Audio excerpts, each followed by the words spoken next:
Voilà, nous vous saluons partout où vous me suivez. Je vous bénis dans le nom de notre Seigneur Jésus-Christ. Ici aux États-Unis, il est presque 22 heures, il est tard un peu et peut-être vous allez me suivre les matins, là où vous allez me recevoir. Mais dans tous les cas, je vous bénis partout où vous allez suivre cette vidéo de à peu près 30 minutes où nous allons parler du Grand Congo, le Congo au cœur de l'Afrique avec tous les événements qu'il y a eu. Je devais passer le mercredi, je n'ai pas pu. Mais je suis là devant vous pour essayer de voir ce qui s'est passé dans notre pays, au Congo, le Congo-Kinshasa. Tout ce que les grands événements, la proclamation des députés, nous allons voir tout cela. Nous allons apprécier tout cela. Mais avant toute chose, nous allons prier, nous allons dire merci à notre Dieu qui a permis à ce que nous puissions être là devant vous, partout où vous nous suivez, et je vous bénis.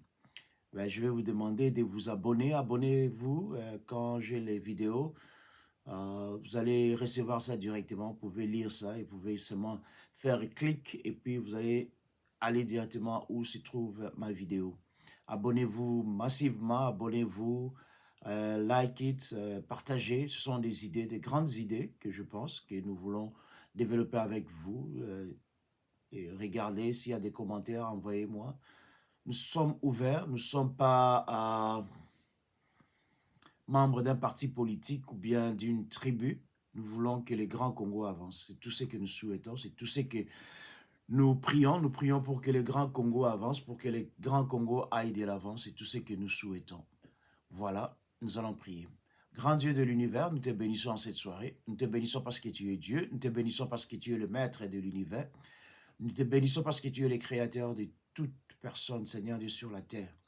Hommes et femmes, c'est toi qui as créé, éternel et Dieu des armées. Mais tu as mis l'homme au devant, Seigneur, notre Dieu. Et merci, Seigneur Dieu, pour tout ce que tu vas accomplir pour nous les vivants. Et merci pour tout ce que tu fais pour le Congo, les députés qui viennent d'être, Seigneur Dieu, promulgués, Seigneur notre Dieu. Nous prions pour, Seigneur Dieu, les grands pays, les grands Congos. Nous prions pour les FADC et nous prions aussi pour les Wazalendo. En ton nom, gloire, puissance et majesté maintenant, pour des siècles et des siècles. Amen. Voilà, nous avons prié. Dieu exauce. Dieu a exaucé toujours. J'avais une semaine chargée avec d'autres occupations, mais je suis là devant vous. Je vous remercie pour ceux qui vont prendre le temps de vouloir comprendre nos idées et vouloir comprendre ce que nous voulons accomplir. Et si vous regardez à ma gauche, il y a maintenant une flèche là. J'ai remplacé la flèche, au lieu que ce soit seulement l'aigle, j'ai remplacé avec la flèche parce qu'il y avait un frère qui a fait un commentaire, il a dit que les drapeaux congolais viennent toujours avec une flèche. C'est pourquoi j'ai mis maintenant la flèche là. Ça montre que je respecte quand même ceux qui me font des remarques, des remarques pour que nous puissions garder nos traditions. Mais je remercie la personne et je les bénis au nom du Seigneur Jésus-Christ. Il y a beaucoup à dire. Mais avant toute chose, comme je l'ai dit, j'ai toujours 3 points dans mes vidéos. Le premier point, aussi longtemps que l'Est du pays reste un coin chaud, nous allons toujours parler de l'Est du pays avant d'entamer quoi que ce soit. L'Est du pays est important pour moi, est important pour beaucoup. Aussi longtemps qu'il y a toujours des tumultudes dans ces coins-là du pays, ça sera difficile pour que les pays avancent dans la tranquillité. Nous devons arriver absolument à mettre l'Est du pays dans le calme, dans la paix. Et le deuxième point, ce sera les actualités du pays. Je parlerai à ce moment-là de la CENI. Je parlerai aussi du pasteur Cass et je parlerai aussi de la justice congolaise. La justice congolaise est maintenant doit travailler 24 heures sur 7. Vous savez, ici aux États-Unis, nous travaillons beaucoup. Nous travaillons beaucoup et c'est pourquoi les pays avancent. Si les pays avancent, c'est parce que les gens travaillent beaucoup. Les gens ne se laissent pas seulement que le monde les dirige ou bien que le gouvernement fasse des choses pour eux. Ici aux États-Unis, tu travailles. Si tu ne travailles pas, tu ne gagnes pas ton pain, tu ne payes pas les loyers, tu ne payes pas tes factures et tu dois travailler. Et il y a un président américain aimé, John F. Kennedy, qui a dit « N'attendez pas ce que votre pays va faire pour vous, mais ce que vous allez faire pour votre pays. » Et les gens ici ont compris que non, il faut travailler et les gens travaillent dur. C'est pourquoi c'est les premiers pays du monde. Dans le monde, l'économie, la première économie du monde, c'est les États-Unis. Les gens travaillent 24 sur 7. Mais au Congo, ce n'est pas le cas. Au Congo, ce n'est pas le cas. Les gens vont au bureau, peut-être ils viennent pour 4 heures et puis ils repartent.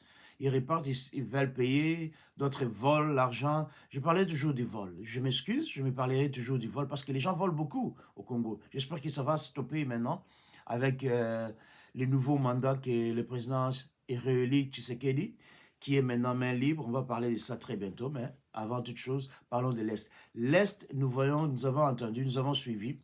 Et on ne sait pas si c'est Nanga est mort ou c'est vrai ou c'est faux, on ne sait pas jusqu'à ce que nous puissions voir vraiment le cercueil, le corps. À ce moment-là, on va dire qu'il est mort. Si nous ne voyons pas le corps, on va considérer toujours que ce sont des blagues, quoi, qu'on va pas, on va pas stopper là. On va se rassurer que Nanga est mort.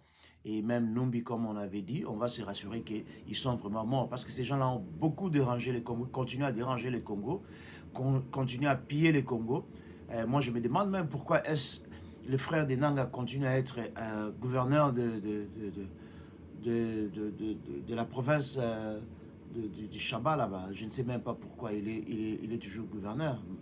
Moi, je pense qu'on doit absolument l'enlever comme gouverneur. Son frère est terroriste. Il veut terroriser notre pays. Il veut déranger les institutions. Je ne vois pas pourquoi son frère doit rester comme gouverneur de cette grande région de notre pays. Moi, je ne pense pas. Je pense qu'il doit être complètement... qu'on le laisse partir de ses fonctions. Le Congo, je crois que le temps de jouer on doit maintenant être discipliné. On doit vraiment être discipliné. Il y a des mœurs que nous devons respecter, il y a des valeurs que nous devons développer. Et la paresse doit partir, Quand on dit non, c'est non. Quand on dit oui, ça doit être oui. On ne doit pas être entre les deux, comme on dit ici aux États-Unis, between. On ne doit pas être oui, c'est oui ou c'est non. Quand on dit oui, ça doit être oui. Quand on dit non, ça doit être non. L'Est, nous voyons, comme je l'ai dit, c'est un point qui est chaud, c'est un point qui doit être géré, c'est un point avec les Nanga, les Willingoma, tous les Bétrans, tous ces gens-là, on doit les arrêter, on doit les acheminer dans nos cours, dans nos tribunaux, on doit mettre la justice vraiment en exergue pour qu'on puisse attraper ces gens-là et les amener dans des prisons et les arrêter pour qu'ils ne puissent pas être des instruments de trouble pour notre pays. Ces gens-là troublent les continents, ces gens-là troublent notre pays. Et on doit absolument arriver à les arrêter. On doit absolument les arrêter. On ne doit pas baisser les bras, on ne doit pas dormir, on doit être vigilant. Les Ouazalendo, nous vous remercions, vigilants 24/7 et qu'il y ait des renforcements. D'autres jeunes qui sont dans d'autres coins, on doit les recycler, on doit les amener sur les champs de bataille et ils doivent signer. Nous devons nous organiser. Nous devons absolument nous organiser pour enrayer complètement les terroristes M23 et tous ceux qui collaborent avec M23 doivent subir la justice congolaise. Ils doivent absolument subir la justice congolaise. Nous ne devons plus jouer. Le temps de la récréation, c'est fini. Le temps de travail, c'est maintenant.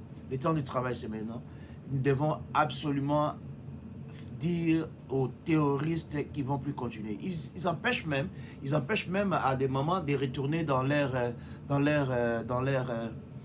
champ. Il paraît qu'ils empêchent même les mamans de retourner dans leur champ, ils empêchent les familles de retourner dans leur champ pour qu'ils aillent cultiver. Il paraît que M23 dit aux familles, vous ne pouvez plus retourner dans vos champs, il faut attendre. Alors, c'est à nous de dire que non, ceci ne doit plus continuer. Ceci ne doit plus continuer pendant longtemps.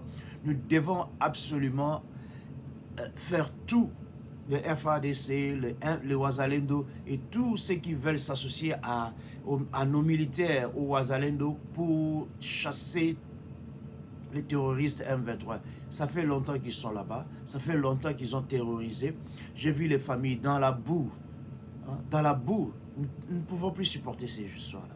C'est vraiment difficile de voir les images qui viennent de l'est du pays. Les familles dans la boue, il pleuvait et tout ça. Et on voit les familles dans la boue. Nous devons stopper cela. Nous avons maintenant les acquis. Nous avons maintenant le moyen pour dire que non, nous devons contrôler. Nous devons arriver. Le gouvernement Tshisekedi doit arriver à contrôler l'étendue de la République du Congo. Nous devons arriver à faire cela. Parce que ça ne va pas, ça ne va pas, ça ne va pas. On empêche les gens d'aller de retourner dans leur maison. On empêche les gens de cultiver. On empêche les gens d'aller voir leur bétail. On empêche les gens d'avoir leur propre vie. Pendant longtemps, on a empêché les gens de voir leur propre vie. C'est à nous maintenant de dire non, non, non, non. Maintenant, avec les nouveaux gouvernements, ils doivent être vigilants. Et ceux qui prennent les armes, on ne doit pas avoir pitié d'eux. On ne doit pas avoir pitié de ceux qui prennent les armes contre les Congolais. On doit les tuer, on doit les tuer, on doit les tuer, on doit absolument... Ça doit nous mettre en colère, voir vraiment la situation à l'est du pays. Nous devons être... Chaque Congolais ne doit pas dormir aussi longtemps que cette situation perdure encore à l'est du pays. C'est difficile de voir les images, c'est difficile de voir les jeunes, un enfant de 5 ans là, qui est là et qui voulait retourner dans sa maison. Il ne peut pas retourner dans sa maison. Je ne sais même pas s'ils étudient. Je ne sais même pas s'ils étudient, si on les encadre correctement.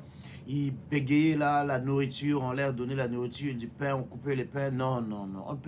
On ne peut pas supporter qu'un Congolais souffre jusqu'à ces niveaux-là dans son propre pays. Un Congolais ne doit pas souffrir jusqu'à ces niveaux-là dans son propre pays. Non, on ne doit pas accepter les histoires comme ça. Il y a des histoires que nous avons acceptées avant, mais maintenant, on ne doit plus accepter les histoires comme ça. On ne doit plus accepter. On ne doit plus accepter.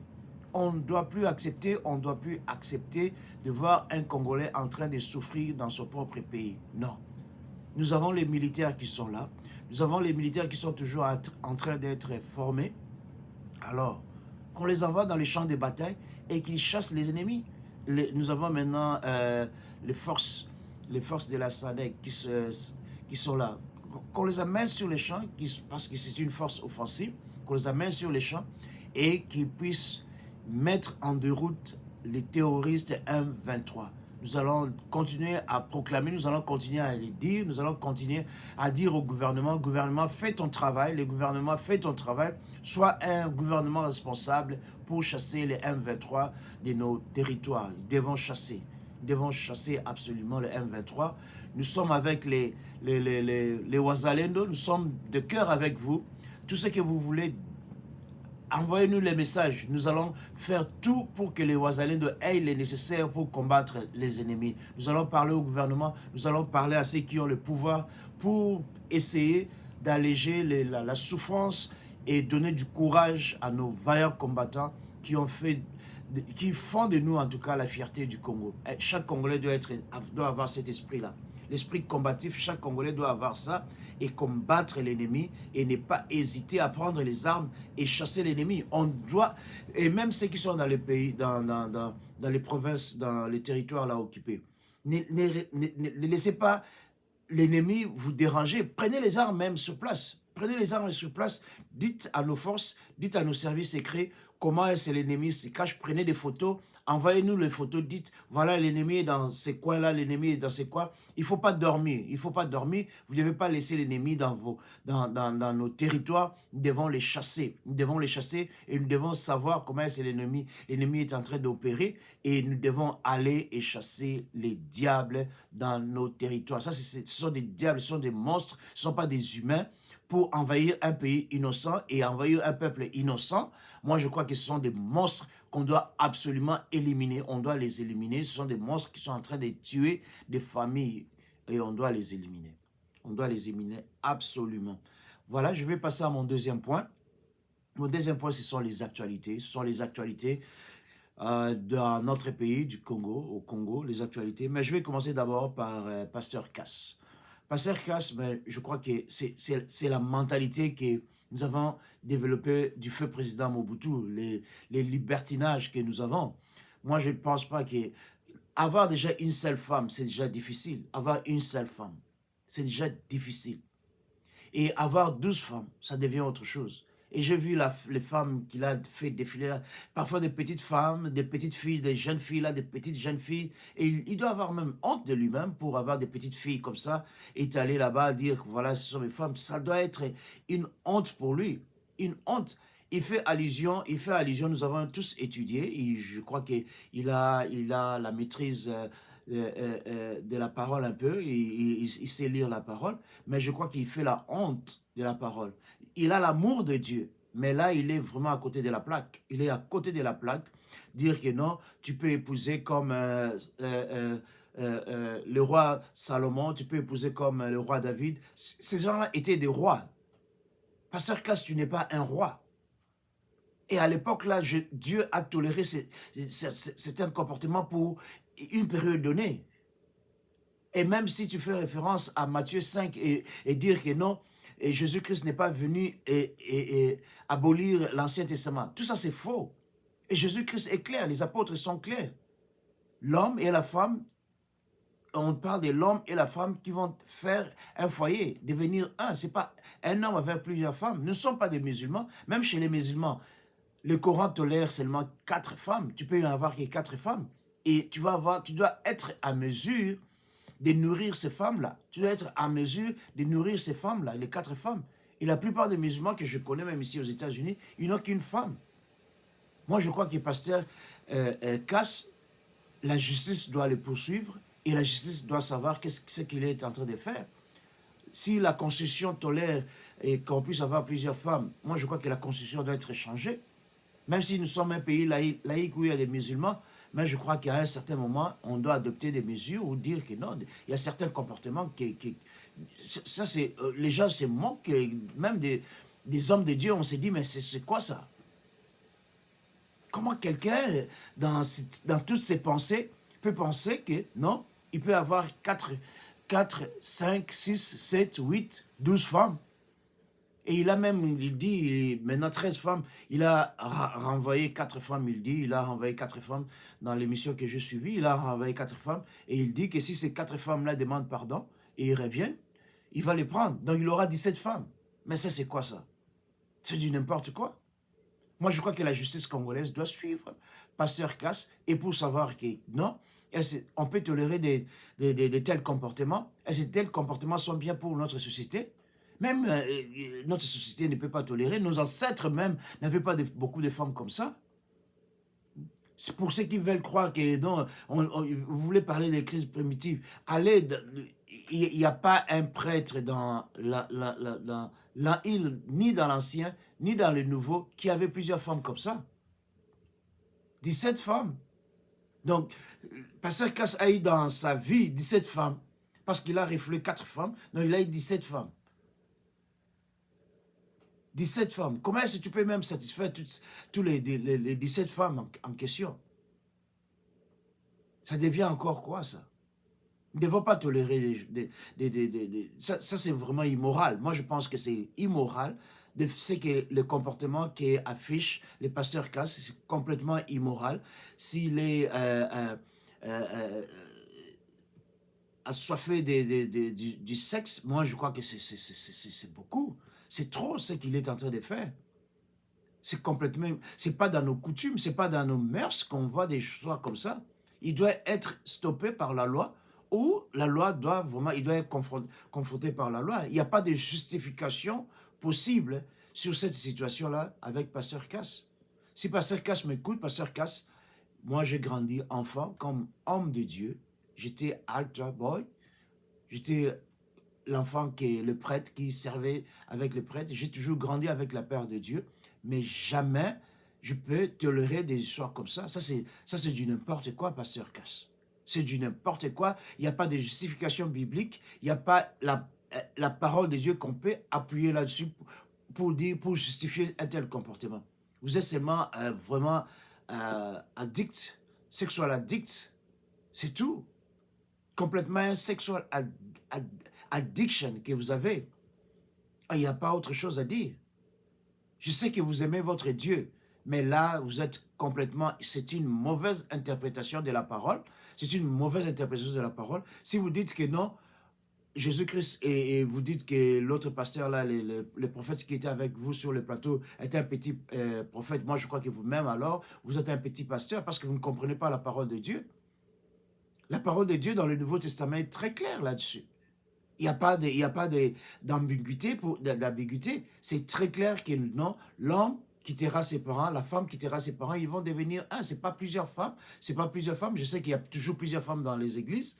Les hommes ne sont pas souvent dans les églises, mais c'est pas une occasion maintenant pour que Pasteur Cass, vous devenez comment un homme avec plusieurs femmes, justifiant que non, c'est tout à fait normal et vous appuyez sur la parole de Dieu. Je crois que vous êtes dans l'erreur, complètement dans l'erreur, et je ne crois même pas que vous avez le salut avec ça.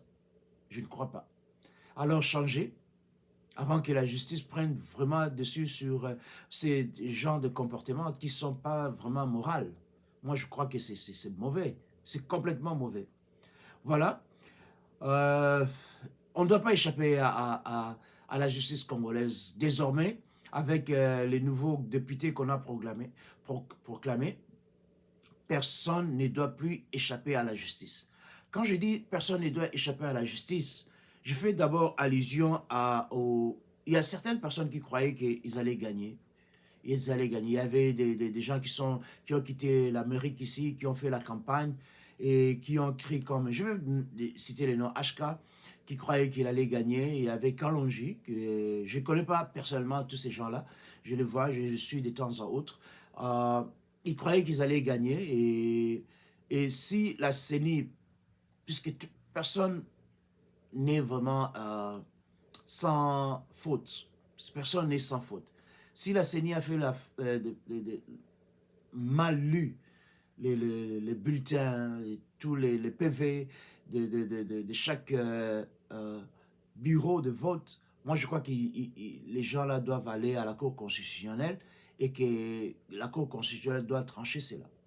Voir si la CENI a bien examiné les PV, toutes ces histoires-là. Je crois qu'on doit donner la chance à ces candidats qui croient que non, ils pouvaient gagner, ils n'ont pas gagné, et qu'ils aillent à la Cour constitutionnelle et montrer leurs preuves et que la Cour constitutionnelle puisse juger. Moi, je crois qu'on doit faire ça. Je crois personnellement qu'on doit faire ça. Personne n'est au-dessus de la loi. La CENI n'est pas au-dessus de la loi.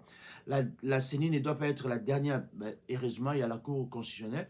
La CENI ne doit pas être la dernière personne morale à dire que toi, tu dois aller ou quoi. Bon, s'il y a, je ne sais pas, il y a toujours des Mboumamabé quelque part, toujours. Hein. Bon, on doit examiner pour voir un peu si tout ça est legit, comme on dit ça, si il n'y a pas de la fraude aussi au sein de la CENI. Je ne pense pas à un seul instant qu'il y a la fraude, mais voyons un peu si c'est que CENI a dit, si c'est que CENI a proclamé est vrai, et pour tous ceux qui sont en train de revendiquer. Mais je crois qu'il ne faut pas venir au réseau pour commencer à dire oh, c'est faux. Allez directement voir la CENI, peut-être dire au réseau, si vous avez des gens qui vous suivent et vous avez des accountability, vous avez accountability et vous avez des gens à qui vous devez rendre des comptes. Je crois qu'il faut leur dire, il faut leur donner votre vision, comme HK l'a fait dans son émission. Aller auprès de la Cour constitutionnelle et voir si il n'y avait pas tricherie ou quoi. Moi, je crois qu'il faut les faire, quoi. Prendre les avocats, tout ça, il faut les faire.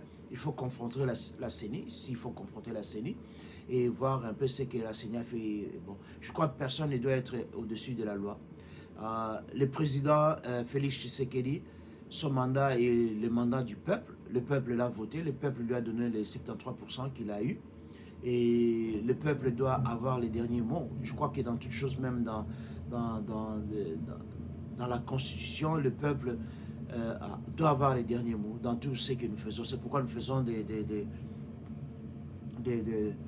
les ouvrages universels où on associe tout le monde. Donc, on ne doit pas oublier le peuple congolais dans ces processus de choisir qui doit les représenter. On ne doit pas nommer ceux qui doivent représenter le peuple congolais. Plutôt, le peuple congolais doit voter et ces gens-là doivent absolument être à mesure de représenter le peuple congolais. Donc, je pense que la justice congolaise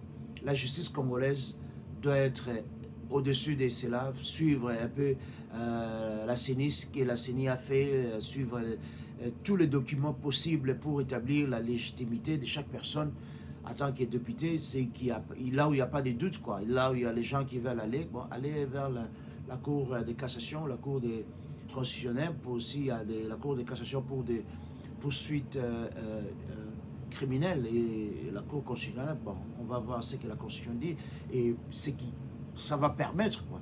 Alors qu'on fasse ça. Moi, je pense que chaque personne qui a des doutes sur la décision de la CENI doit saisir la Cour constitutionnelle et vraiment montrer et tous les papiers qu'ils ont pour justifier leur position vis-à-vis de la décision de la CENI.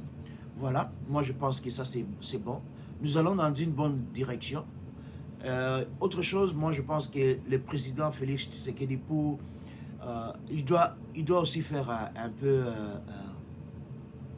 examen de conscience, parce que le peuple l'a voté, le peuple congolais a voté le président Tshisekedi, et je vais dire aussi au président Tshisekedi, quand il va nommer il a mis Mbemba comme celui qui va former le gouvernement, ou se renseigner un peu comment former le gouvernement.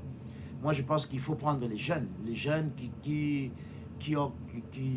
veulent entrer dans le gouvernement et qui n'ont pas pu être comme députés, mais qui ont les idées pour changer le gouvernement. Je crois qu'on doit avoir des nouveaux visages dans le gouvernement et limiter même le gouvernement, quoi. Un gouvernement restreint mais efficace qui travaille pour le peuple congolais, je crois que ce sera une bonne chose. Si on peut avoir un gouvernement restreint mais qui travaille pour le peuple congolais, je crois que ce sera une bonne chose. Et qu'on associe beaucoup de jeunes qui sont là sur place, qui n'ont pas du travail et qui veulent travailler. Et les PDG, on peut les nommer aussi PDG des sociétés. Et ça sera bon pour qu'on puisse vraiment...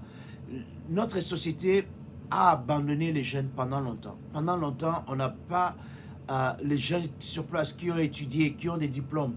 On doit être à mesure de leur donner du travail, de créer du travail et donner à ces jeunes-là. On doit absolument leur donner. On ne doit pas continuer à laisser les jeunes abandonner les jeunes. Les jeunes ont voté le président Tshisekedi. La plupart des jeunes ont été pour le président Tshisekedi. Je crois qu'il est temps pour que vous puissiez vraiment nommer des jeunes aussi dans le gouvernement, vice-ministre, ministre même, du chef du cabinet. Je crois que c'est bon, tête d'un gouvernement, d'un département, je crois que c'est bon. On doit nommer les jeunes, on doit nommer beaucoup de jeunes dans le gouvernement prochain de Tshisekedi. Et je crois que ça sera une bonne chose pour le pays. On ne doit pas avoir toujours les mêmes personnes revenir au même moment. Et aussi une chose, je vis qu'il y a des ministres qui sont aussi députés. Ça, c'est pas bon. Ici aux États-Unis, tu ne peux pas faire ça. Ici aux États-Unis, quand tu deviens ministre, directement tu laisses ta position en tant que député. Je ne crois pas qu'il faut échapper deux fonctions. Sinon, tu ne peux pas être ministre et être député. C'est pratiquement impossible. Et surtout pas dans un pays comme le Congo. Tu ne peux pas être député et puis tu es ministre au même moment. Non. Ou bien tu es ministre, quand tu es nommé ministre, on prend quelqu'un d'autre, on le nomme comme député à ta place. Mais tu ne peux pas, ou bien tu restes député et tu n'es pas ministre, il faut prendre la place dans un cabinet. Non, ça ne doit pas se faire comme ça. Le président Tshisekedi doit voir les choses comme ça. Tu ne peux pas être un ministre et député au même moment, comme Kamere. Kamere, que j'ai entendu, il a été proclamé. Tu ne peux pas être ministre et être député. Non, ça ne doit pas se faire comme ça. Ici aux États-Unis, là où il y a la connaissance, personne ne peut faire des choses comme ça. Personne ne peut faire des choses comme ça. Et c'est vraiment aberrant de voir que quelqu'un est ministre, il est nommé ministre et il est en même temps député quelque part. Non, ça ne doit pas se faire comme ça. Et autre chose, je crois qu'il doit être considéré par les présidents et les députés qui vont venir, les salaires. On doit diminuer les salaires à partir de la présidence, on doit diminuer les salaires. À partir des ministres, on doit diminuer les salaires. Des députés, on doit diminuer les salaires. Moi, je pense que c'est inconcevable de voir les députés, de voir les ministres, de voir la présidence. Je ne sais pas combien touche la présidence. On doit diminuer les salaires de tout le monde pour qu'on puisse investir ça. On doit investir ça dans le Ouazalendo, on doit investir dans le FADC, on doit créer les centres pour les jeunes. Chaque commune, chaque zone, chaque province doit avoir des endroits où les jeunes peuvent aller s'entraîner, où les jeunes peuvent aller jouer au basket, des centres où ils peuvent aller et faire des opérations qui leur permettent d'évoluer, des centres d'information informatique, des centres comme ça qu'on peut créer. Qu'on diminue les salaires, moi je pense qu'on doit absolument, il n'y a pas de justification dans un pays chaotique et qu'on a des ministres qui sont là et qui sont payés parce qu'ils vont là-bas. Le travail peut être trouvé ailleurs. C'est pas seulement au gouvernement. Tout le monde vient au gouvernement. Tout le monde voulait être député. Beaucoup de gens ont quitté les États-Unis, ils ont quitté l'Europe, partout pour aller au pays parce qu'on a vu les salaires de 21 000 $. C'est beaucoup. C'est beaucoup. Les 21 000 $ quand on fout absolument rien. On fait absolument rien. On va là-bas. Il n'y a pas une loi concrète. Il n'y a pas une loi concrète. Il n'y a pas une loi concrète qui est sortie de notre Parlement pour dire voilà, cette loi-là a été adoptée à la majorité, cette loi-là est devenue la loi de notre pays. Non, on n'a pas vu les députés travailler comme les autres députés dans d'autres pays. Mais je sais que la plupart des députés, même dans d'autres pays, même les pays développés, même ici aux États-Unis, moi je crois qu'on leur paye, en tout cas pour ne rien faire, quoi. Et dans notre pays, il y a les chaos. On doit absolument diminuer les salaires des députés, diminuer les salaires des ministres, des PDG. La plupart de ces gens-là qui sont à la tête des départements, on doit diminuer leurs salaires. On doit diminuer leurs salaires. On doit diminuer leurs salaires. Ça, c'est mon opinion personnelle. Je crois qu'on doit absolument diminuer leurs salaires. On ne peut pas continuer dans cet élan-là que nous avons pendant que la plupart de la population souffre. La plupart de la population souffre. La plupart de la population ne peut pas s'offrir le luxe que les autres qui sont dans le gouvernement. Il ne faut pas venir seulement dans le gouvernement pour qu'on soit très bien. On peut rester aussi dans les secteurs privés et devenir très bien. C'est pourquoi moi, je vais encourager et je vais inciter le gouvernement à mettre des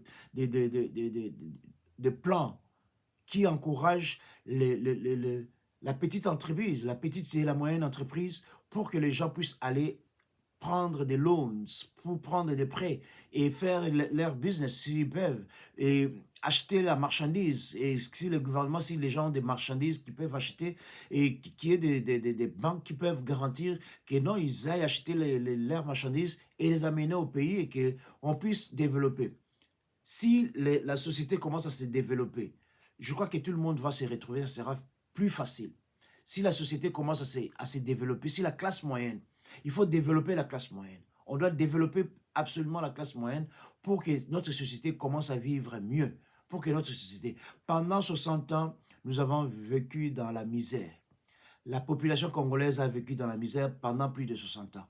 Enlevons peut-être les 3 ans des présidents Tshisekedi. Donc, au moins, au-delà des 58 ans, la population. Les temps du feu président Mobutu, ce n'était pas des bonnes années où on peut dire que non, notre peuple a évolué. Non, le peuple congolais n'a pas évolué du tout. Le peuple congolais a été gardé dans la misère pendant la période du feu président Mobutu. La période du président Félix, le président Joseph Kabila, ben, son père Désiré, ça n'a pas pris beaucoup de temps, on n'a pas vu beaucoup de réalisations. On ne peut rien dire sur Désiré Kabila. Mais le Joseph Kabila, il n'a rien fait. On croit que, bon, on dit toujours qu'il est, il est rwandais. On doit faire des investigations aussi là-dessus pour savoir vraiment s'il est congolais ou s'il est rwandais. On doit déterminer ça un jour. On doit arriver à déterminer ça un jour. Mais on dit qu'il est rwandais. On doit savoir. Et s'il est rwandais, on doit prendre des mesures propres pour que ceci ne se répète plus et pour qu'on ne puisse pas prendre avantage de nous. On a pris avantage de nous parce qu'on a laissé certaines choses s'accumuler et aller comme ça. Et maintenant que nous avons pris conscience en tant que Congolais, nous devons dire non. Le peuple congolais d'abord. Dans toute chose que nous faisons, dans toute chose que nous voulons accomplir, le peuple congolais doit venir d'abord. Ça doit être d'abord le peuple congolais et les autres après. Le peuple congolais, s'il n'est pas devant, non,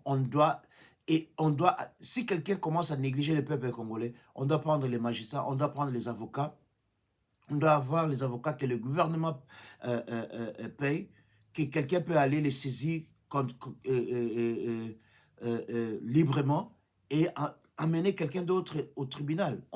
Si quelqu'un n'a pas un avocat, on doit lui donner un avocat et amener quelqu'un au tribunal. Comme ça, les choses sont un peu dans un système qui est correct. qui est correct comme ici. Si tu n'as pas un avocat, tu es criminel ou quelqu'un t'a fait du mal, tu vas au tribunal, un avocat qui te représente, qui connaît la loi et qui peut te représenter, ça sera bien. Moi, je pense que mon opinion, si je dois donner là-dessus, il est bon que le gouvernement maintenant, nous soyons dans un système qui fonctionne. Un système qui fonctionne, on peut regarder A, B, C, D, Z, on dit, ok, voilà, le système fonctionne très bien. On ne peut pas être toujours dans le flou, on ne peut pas être toujours dans la distraction. Non, on doit avoir un système qui fonctionne correctement, un système honnête. Donc, Félix Tshisekedi a été réélu pour que nous puissions voir le pays aller de l'avant, le pays fonctionner encore mieux. Les pays fonctionnaient mieux, où les gens ne sont pas tués parce qu'à cause de leurs opinions, où les gens ne sont pas tués. Qui t'a donné le pouvoir de tuer quelqu'un à cause de ses opinions? C'est ce que nous avons vu avec le feu président Mobutu, c'est ce que nous avons vu avec le président Joseph Kabila. Les gens ont été tués à cause de leurs opinions. Personne n'a le droit d'ôter la vie à quelqu'un à cause de ses opinions. Non, personne n'a ces droits-là. Seul Dieu a le droit d'ôter la vie de quelqu'un à cause de ses opinions. Nous prions que ce gouvernement aille de l'avant.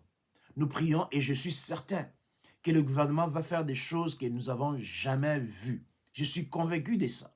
Que le gouvernement va faire des choses quand nous allons regarder. Quand nous allons regarder après, nous dirons non, notre pays commence à prendre de l'élan. Notre pays a changé. C'est ce que nous voulons voir. C'est ce que nous voulons voir s'accomplir. Qui est l'honnêteté, qui est un gouvernement qui fonctionne pour le peuple, non le gouvernement qui fonctionne pour lui-même. Le gouvernement doit fonctionner pour le peuple doit se retrouver, les jeunes gens doivent se retrouver, nous devons savoir comment amener ces jeunes gens à trouver du travail, créer des entreprises, non seulement qui viennent dans les réseaux sociaux, mais qu'ils aillent travailler, Moi qui vous parle, je travaille. Je ne gagne pas mon argent avec facilité. Depuis que je suis aux États-Unis, plus de 30 ans, tout ce que je connais mieux faire, c'est de travailler. Je ne viens pas à gauche, à droite pour commencer à quémander mon pain. Non, je ne quémande pas mon pain. Je trouve mon pain. Comme les Américains, on nous a appris, tu travailles et tu manges. La Bible est claire là-dessus. Si tu ne travailles pas, tu ne manges pas. Alors, nous devons faire tout que la justice commence à travailler très bien, que la justice voie qui crée le travail, qui ne crée pas le travail, que nous puissions laisser abandonner cette mentalité-là qu'il faut que je vole toujours pour que je puisse survivre. Nous avons une mentalité chez nous où tu dois toujours mentir pour survivre. Tu dois toujours faire ce qui est impossible pour vivre. Non, on doit commencer à avoir des salaires. Les salaires, j'ai toujours dit, je le répète encore, les salaires moyens de chaque Congolais maintenant, c'est 4 $. Et c'est vraiment inconcevable. C'est pas bien. Quelqu'un ne peut pas vivre avec 4 $. Les salaires moyens de chaque Congolais au Congo, c'est 4 $. Nous devons augmenter cela. Le gouvernement rapidement doit augmenter cela. Nous avons les moyens de le faire. Nous avons la possibilité de le faire. Le gouvernement doit augmenter les salaires de chaque Congolais sans retarder. On doit rapidement se mettre à travailler pour le peuple congolais. Le peuple congolais doit se retrouver dans ce gouvernement. Si le peuple congolais ne se retrouve pas d'ici 6 mois dans ce gouvernement, moi je dirais que quelque chose ne va pas. Dans 6 mois, les Congolais doivent se retrouver, vont se dire non. En tout cas, je suis en train de... En Tshisekedi, j'ai trouvé quelqu'un qui me comprend, quelqu'un qui voit, qui connaît mes soucis. À ce moment-là, nous allons aller vers les 5 ans de prospérité que j'avais dit. Les 5 ans de prospérité que nous n'avons jamais expérimenté dans ces pays. Si nous sommes sérieux, si nous voulons travailler pour notre pays, nous pouvons les faire.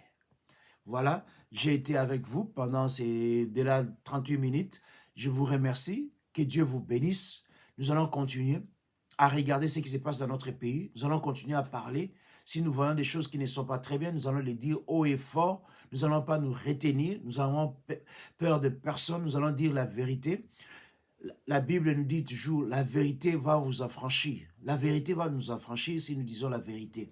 Ici, dans ces pays, tout ce qui se passe, c'est la vérité. Si tu fais le mal, on te dit, tu as fait le mal. Il n'y a pas des insultes, Il n'y a pas on ne dit pas, oh non, toi, yo, boy, non, non, non, non, il n'y a pas ces histoires-là. Si quelqu'un a fait le mal, on dit que toi, tu as fait le mal et la justice vient juste derrière lui pour le poursuivre. C'est ce que nous devons développer dans notre pays. Que Dieu vous bénisse. Quand vous allez me lire, partagez mes vidéos. Nous avons des idées. Nous sommes calmes, déterminés. Nous sommes calmes, nous sommes éveillés. Nous connaissons la loi, nous comprenons la loi. Nous avons étudié, nous avons de l'expertise, comme je l'ai dit toujours. Nous comprenons ce qui se passe, nous comprenons la politique. Nous ne sommes pas là des fanatiques de qui que ce soit. Nous sommes les fanatiques du peuple congolais. Les fanatiques, les premiers fans sont le peuple congolais. Nous voulons voir le peuple congolais se retrouver dans ce gouvernement de Félix Tshisekedi. Que Dieu vous bénisse, que Dieu vous garde, que Dieu soit avec le peuple congolais. À la prochaine. Bye bye.